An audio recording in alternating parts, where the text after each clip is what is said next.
gumagawa ng paninira sa akin. At upang mabigyan siya ng leksyon, kaya po ako nagsampa ng kaso. Unquote.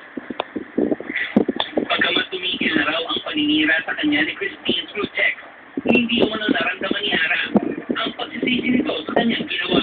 Again, we call Para lang kayo pag-usapan. paano mapapatawarin ng isang tao hindi naman umaan na siya ay minagawa pagkakamali? unquote. Sa ngayon, ito ang kahilingan ni Ara. Hinihintay ko po ang public apology ni Christine. Sabihin niya sa publiko na ang mga sinabi niyang paninira sa akin ay hindi totoo. Kapag nagawa na niya yun, marahil ay maaari na kami mag-usap upang maibalik ang dati naming relasyon na siya mismo ang sumira. Ano ang sugat ay napaghihilog ng panahon. Subalit ang pagpapatawad ay binibigay lamang sa taong nagsisisi at humihingi ng tawad. Ayon naman kay Ms. Veronique Del Rosario, General Manager ng Viva Artists Agency Incorporated, na siyang nangangalaga sa karir ni na Aranina at Christine.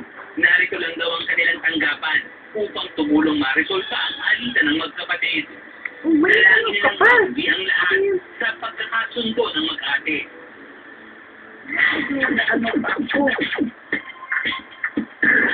Well, I'm just trying to get her back, so we'll see what happens.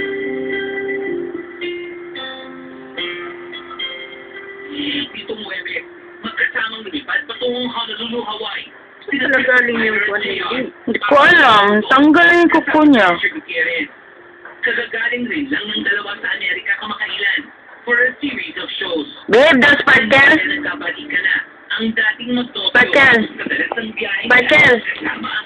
I'm lucky na kumain naman ng GMA na sumama si Chris for the show to Hawaii, so we get to spend some time and hopefully we just, Tinignan ka ba yan, ma? Nani JR, tuloy pa So, ikaw lagi mo akong inaano. ating girlfriend. Well, I'm just trying to get her back, so we'll see what happens. Just trying to, trying to be a good friend na lang. If, I'd rather be a friend than nothing at all. So, that's it. So we'll just work slowly and we'll be professional and friends na lang. It's an honest answer. So,